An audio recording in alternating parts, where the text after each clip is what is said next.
how do we go about figuring out what their motivation is? Well, a couple questions that you can ask them are, hey, Mr. Seller, I'm just curious. If you were to consider selling this facility, why might that be?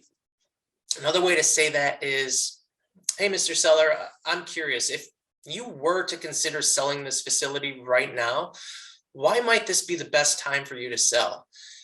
Now, the secret that I mentioned earlier that I wanted to dig more into is anytime somebody's uncovering what their motivation is, it can be really, really helpful for you to allow them and kind of help them dig deeper into their motivation. So anytime somebody's uncovering their motivation, they're essentially telling you why this is the best time for them to sell. And they're also telling themselves why this is the best time. And so they're essentially selling themselves. And the more that they can dig deeper into that, the more likely they are, the more likely they are to essentially sell themselves on why this could be the best time for them to sell. So how do we do that? Well, let's say you're talking with someone who says, yeah, we've owned the business for about 15, 20 years now, and I just wanted to spend more time with my family.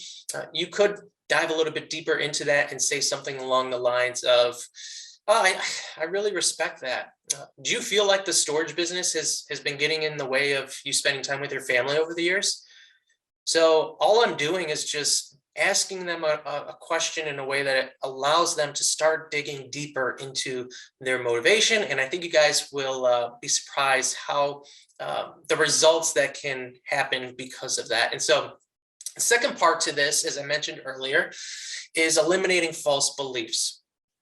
Anytime you get on the phone with a seller, they're naturally going to have these false beliefs about you. Some of the things they might be thinking are, hey, does this person even know anything about storage? Do they even have the capital to make this happen?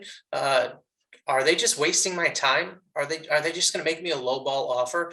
And more often than not, a common false belief that most owners will experience are, they want to know, hey, is this guy wasting my time? And is he just going to insult me with a really low offer? Now think about it. Even if you owned a storage facility and people started sending you mailers and started cold calling you, one of the things you would probably be wondering as all of these, started coming in each month or every other month, you start to think, who's serious here? And furthermore, who's even capable of doing this? So one of the ways that you can eliminate that false belief, you guys have probably heard me mention this one in the past on previous calls, but I like to use this line. I find that it works really well.